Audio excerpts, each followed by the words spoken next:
Let's talk about synthesizers because it's been a minute since I did a synth news video. What's going on with new gear? You know, I haven't even talked about the Sequential Trigon. Is it Trigon? I mean, I don't know how else it would be pronounced. Trigon-6. It has not gotten that much hype. With the Prophet 6 and the OB-6, like those synths just out the door, people love them. And when you give people something new, they're expecting something better. And it's really hard to top an OB-6. Like, what are you gonna do after the OB-6? They gave us the Trigon. I have not heard like crazy amazing love for it. I also have not tried one because it was not one of those synths that was like, whoa, must have. I don't know why. Maybe it's like the light wood. Obviously the sound that we hear from it are mostly like 80s, I think, like most type cheesy-ish sounds. And that's cool too. Like that's kind of what the OB-6 is too. But I don't know. Let me know your thoughts on the Trigon. The Yamaha Montage is being discontinued, just in case you didn't know. Why is this big news to me? Because I love the Montage, but I also hate a few things about the Montage. The main thing being the lack of updates, and the sequencer still has bugs even after all these years. The great news that came with that, you know, because it's sad that it's being discontinued, but they're supposedly working on an MK2, so that got me really excited because there's things that I want to see on a new Montage. And if you're not super obsessed with keybeds, you can opt for the Mod X, which has a slightly cheaper keybed. Save some money and opt for the cheaper version. It's also lighter. The Mod X is lighter, has less buttons. But what is this Montage 2 gonna look like? Is it just gonna be an internal upgrade, more RAM? What I really want to see, and I know like this is like a far reach because I don't think they're gonna do this, but yo, you never know. You never know. I would love to see a Yamaha Montage Mini, like the size of the Jupiter XM. Dude, like if anybody can compete with the Jupiter XM, it's Yamaha. Imagine a Yamaha Montage 37, bro. Ah, dreams, dreams. What happened to the Yamaha Reface series? That was like such a popular synth series. I love the Yamaha synth refaces. Those synths have the best mini keys that I have ever played, like feel-wise, and they're beautiful synths. They are up there, you know, like $300-400 for a mini synth. But imagine a Montage in that like body, maybe a little longer like the XM, but yes, something like this. I would love to see a mini Montage, battery powered, but I don't think they're headed in that direction. I don't know why, because like if I'm looking for a portable piece of gear, I want a speaker built in, and that's something that synth has that not many other synths have. I just found out that the Micro Korg S is S for speakers, so like I'm gonna try that out because I just love synths that I can just grab and jam and not have to worry about headphones. And like we're never gonna be truly wireless without the headphone, you know? And there's no such thing as latency-free audio yet. Like we're still trying to figure that out. So all right, rant over. Next synth, Behringer. Let's talk about everybody's favorite company, Behringer. Behringer is always in drama. They were just in some drama with Loop Pop. So yeah, like if you don't know about that, you know, go check some synth nerd websites and groups, you'll find out. But Behringer, okay, so they are known for cloning synths, and you know, people have mixed feelings about this. Some people are like, hey, I want an affordable synth, thank you Behringer, thank you China. Other people are like, no, cloning is wrong, why are they stealing ideas, you know, they're vintage synths. And I understand both sides. But when they started copying like things that other companies are creating, like the swing they took at their Arturia key step, I don't think that's cool. And they also just copied the Moog 3-tire rack, so they just copied that. And hey, there's a market for everyone, right? So if you're into that, that's cool. I guess it comes down more like a moral thing when people are buying Behringer synths now. It's like, oh, how do I feel about this company? This synth is cool, but god damn it. It really comes down to like a personal decision. So yeah, they've dropped a lot of things. They recently just dropped this tiny little synthesizer called the... Is it out yet? I'm not even sure.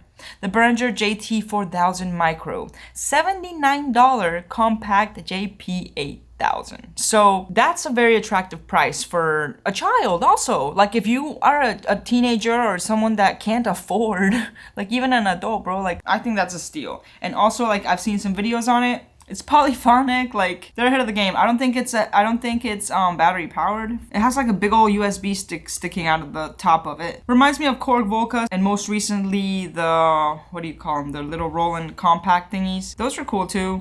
They came out with another one that is like the SH1 or something like that. It's like a copy of the SH101. So yeah, man, there's been a lot of stuff. We also got the Poly Tracker Mini, which I'm trying out right now, and it's super dope. We have a lot of stuff on like Kickstarter and stuff like that. More Behringer stuff, the Behringer Pro VS Mini, another $99 hybrid vector synth. Like, I mean, just those prices. Like, how can you be mad, right? I wouldn't buy it because I don't need that stuff, but if someone's like, hey Jade, what do you think is a good synth that I can start with? Probably the one that you can afford. You know, like if you start obsessing about, oh, I need to get this $500 synthesizer, I'm gonna sell all my Korg Volcas to get this, you know, $500-$600 synth. Like that's not the mentality to have. Ooh, the Expressive E Osmose synthesizer and MIDI controller. Okay, this thing has been teased for quite a few years now, and it's finally in stock. Like, I'm looking now and it says add to cart. It is a beautiful synthesizer, $17.99. This is an instrument, you know, like, yes, of course, they're all instruments, but this is different than most synthesizers because it does give you that MPE control. When you press a note, you can like wiggle it and like, you know, it's more like you're playing a string instrument, but on a keyboard. I would love to own this, try this, borrow this, smell it. Yeah, but sadly, you know, we don't got friends over there. I need friends there. So this is one of those synths that is not like super popular in a lot of people's setups because it just like, I don't even know when it became available, to be honest, but I feel like that's what happens with companies that, you know, they tease things a little too early. It's like, okay, I'm waiting. All right, it's a year, I'm waiting. Okay. Oh, it's out now. 5 years later. I don't think it was that long, but it was a while. And you know, yes, COVID happened and a lot of things happened. I still want to try this synthesizer. Let me know, did you put the money towards something else? Did you wait? Are you gonna get this? Because I want to know what you guys think about this. I think it's beautiful sounding. More Behringer stuff, the Behringer BX700 hybrid DX7 style FM. So it's like a Korg Volca on steroids. This does look pretty dope, not gonna lie. And I'm sure it sounds amazing. But I've only messed with analog Behringer synths and the tuning like drifted a lot.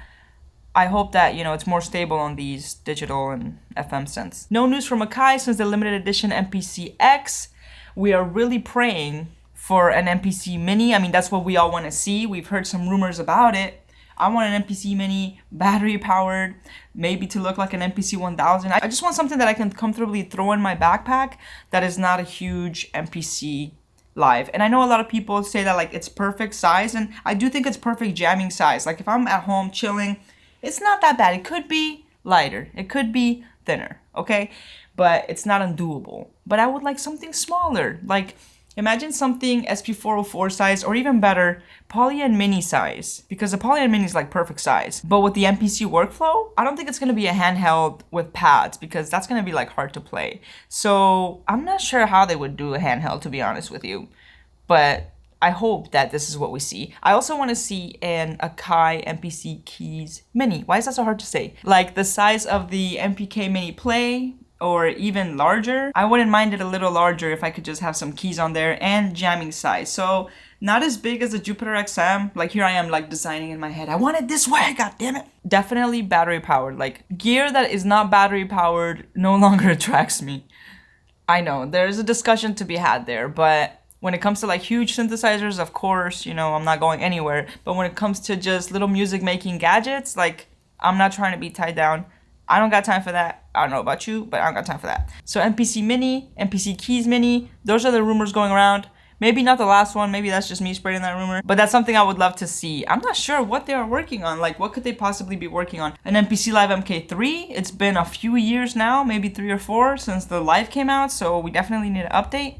And yeah, that's what I want to see from Akai. From Roland, maybe this is like a reach, but I would love to see like an SP303, like size, maybe a little smaller. Again, like people should follow the Poly Mini size because that's just perfect. It's perfect for the backpack, it's just perfect. So imagine something like that. Like imagine an SP as thin as the Poly. Again, just dreaming guys, just dreaming here.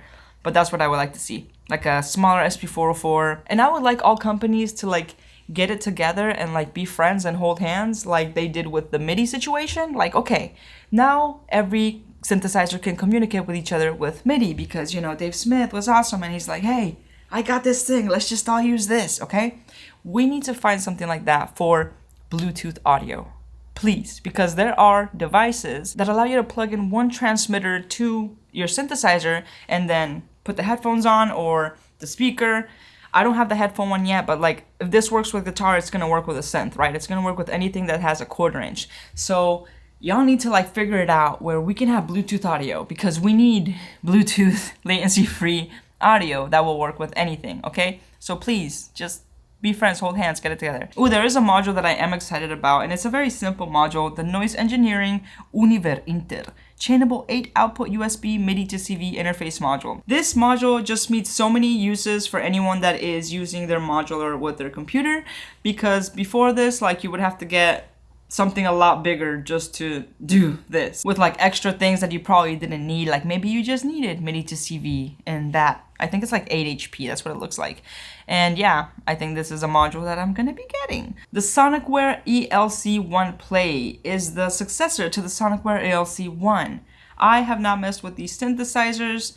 I don't know the person there. I've emailed them, I think maybe like twice, just being like, hey, I'm Jade, you know, but they don't seem interested in working with me, so that's cool. The Squarp Instruments Hermit. Okay, so it is the Hermit Plus. I actually did a review on the original Hermit years ago when it first came out. I can't believe it's like almost 4 or 5 years since that happened. The Hermit is dope.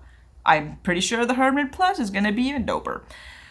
The Korg Wavestate SE and SE Platinum. So I don't know what Korg, like what direction they think the world is going in. Like we need another large keyboard. Like I think like making a huge keyboard like this, like it has to be perfect. It has to be above like the competition, because now I have all these other keyboards that are huge that I need to, you know, that I'm deciding between to purchase, right? Because like when you buy a huge keyboard, like you're either gonna stack it up because you're a synth collector and you just have stacks and walls of synths, or this is gonna be your main board, like you're not gonna have nothing else. It has, you know, its built-in sequencer that is similar to the Mini-Log. It's like a huge Mini-Log on steroids, but with, you know, a Wavestate on steroid. I'm sorry, not Mini-Log, but they all have that same sequencer that the Mini-Log had. I haven't messed with the Wavestate or the OB-X8 or any of the new Korg synths, not because I'm like, ew, Korg. No, I love Korg. I love the Korg Volcas. I still think they're a great entry drug to synthesizers, but they should have made the Mini-Log XD battery powered. Maybe that's just like a me thing. Like I want batteries and everything. God damn it, I want everything to be battery powered, especially if it's that size. Like Korg Wavestate MK2, that is a couch synth, but no, it's a couch synth plugged to the wall. So, and no speaker. So with my headphones too, that's 2 cables, too many for 2023. All right, next. Ooh, Erica Synths and Richie Houghton Bullfrog made an semi-modular synth with swappable voice cards. I think that's cool. Like, you know, that's cool. Depending on the price, that's dope. Swappable stuff is dope. All right, Behringer RS Cobalt clone, another clone. Behringer just be cloning synths every single day. Ooh, the Oberheim OB-X8 and desktop OB-X8. I haven't really talked about this synthesizer, and it has been out for quite some time now, but this is an exciting synthesizer. OB-X8, I mean, if the OB6 was beautiful, I'm sure this is beautiful. The only thing that like kinda is keeping me away from these desktop modules, like the new desktop modules from these companies, is the lack of effects, because the Prophet 6 module and the OB6 module and keyboard, like both versions, had built-in effects. And they do help a lot. So I don't know why they omitted effects on these. I guess they were trying to keep it like real close to the original. But I don't know, I felt like they could have added some effects on there. Because if I'm thinking about like how I would build a DAW setup now, like if money wasn't an issue and I'm building a DAW setup with like beautiful desktop synths, like, you know, dream setup. Let's talk dream setup for a minute, right? So we got a nice sequencer. For me, that would be like the Squarp Pyramid. I really like the Pyramid still. Or the Keystep Pro. You know, not too expensive, but still really good sequencers. And like some, you know, Prophet 6 desktop, OB-8 desktop, right? Like just really nice desktop synthesizers.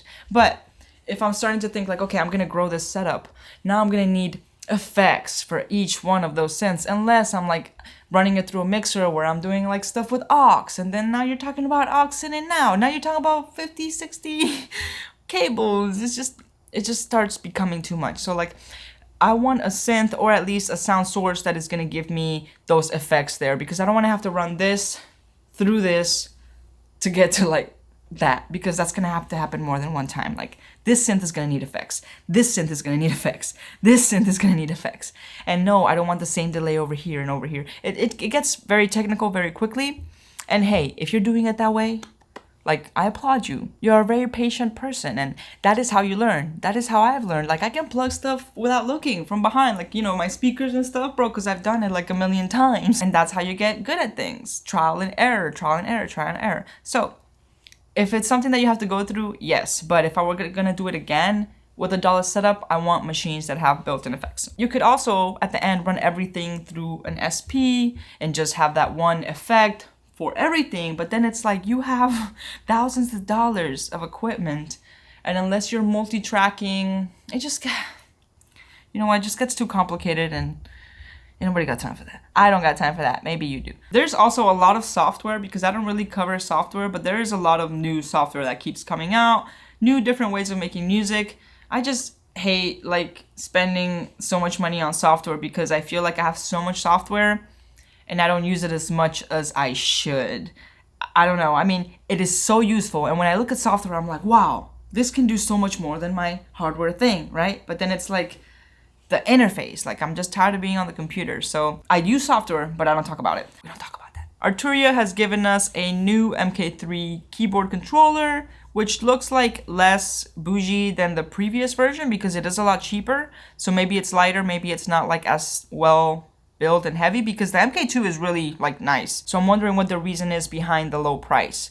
They also gave us a new paint job for the Micro Freak, which looks dope. It looks really nice in black. We have the MPC 1 Plus that I've talked about that. Wish it was battery powered, all right. So the developers of the Vector synthesizer, I made a video on that. Check it out if you haven't already. It's on my channel somewhere. Have just come out with the Tempera polyphonic granular synthesizer, and it's a handheld thing. So I'm not sure if it's battery powered. All the videos that I've seen have a lot of cables coming out of it. Ooh, there are also two synths that I kind of have my eye on by PMW. Let me get the names right. I believe it's the PWM Malevolent Analog Semi-Modular Synthesizer, and there's a new one that's coming out that it's the PMWM Mantis Hybrid Analog Duophonic Synthesizer. So as a synth nerd, I want polyphony. As a keyboardist, I want polyphony. I'll take that back. As a synth nerd, I want knobs. As a keyboardist, I want polyphony and nice keys. The fact that it's duophonic for $13.49, that is expensive. But how does it sound? How does it feel? Because it looks freaking gorgeous. So, I don't know. If I can get my hands on it to try it, look at those beautiful knobs. I have not seen knobs like this. I just love the little details like that. Look at how the keys sit on the... Look at that. Just look at that. It's gorgeous. Okay? So it is a very beautiful synthesizer. It is not battery powered and it does not have a speaker, but it doesn't look like it's that type of synth. Like, I'm fine with that. This is not a couch synth. It doesn't look like it. This one, on the other hand, the Malevolent, does look like a couch synth. Has many keys, but it's not battery powered or has a built-in speaker. But that one is $5.99, so I like to set rules and then I get mad when I break them. So the current rule is, you know, let's move forward, battery powered synths. But then I find something cool and I'm like, maybe we could break it. I guess there's room in the closet. Model Electronics also has the Carbon 8, which is a new addition to their model synths, which are affordable, full-size key synthesizers. I think they have one that's many keys, but I think they're affordable synths. I haven't tried them, so no comment there, but they look nice. Nothing bad to say. Alright, Sonicware Live-In Texture Lab, budget-friendly granular synthesizer. Again, I don't know anybody there. I have not gone out of my way to purchase this device. Looks dope, not gonna lie. It looks really dope. I want to try it, but I don't know if I would go out. I don't have the need for it. It's got a speaker. That's dope. Looks like it's battery powered too. That's dope too. Let me know how you're liking it. Let me know if I should try it. The Elektron Analog Heat Plus Effects. That came out not that long ago. I have it in my possession on my desk. It sounds nice. I have made a live stream with it. I'm not sure if I'll do a full review on it. You might see it in music jams. Alright, let's see. And one last synth from Behringer, the CZ-1 Mini. Okay, I love the CZ-101, so I want that. I want that. probably the first Behringer synth from this list that I've said that I'm like, okay. And the DX7 looks dope too. But are these battery powered? Let's see. I mean, like, they have to be, bro. Like, I swear these are not. I'm command F'ing the word battery and it's not showing up. So maybe it's not battery powered. And that would be a L. That would be a L. Cause no, not for I. Okay, that's it. That's it on the synth news 2023, July, August, Jesus. Yeah, let me know what you guys are up to. I'm just, going through life, trying to make it every day. Let's go, guys. Catch you later. Brought to you by DistroKid. Did you know DistroKid has a few cool ways to integrate your Spotify? If you head to the goodies tab and click promote yourself, you will find Hyperfollow. This creates a landing page for all of your releases, and every time someone opens Spotify through your Hyperfollow, they automatically become your follower on Spotify. If you're thinking of signing up, use the code below and save 7%.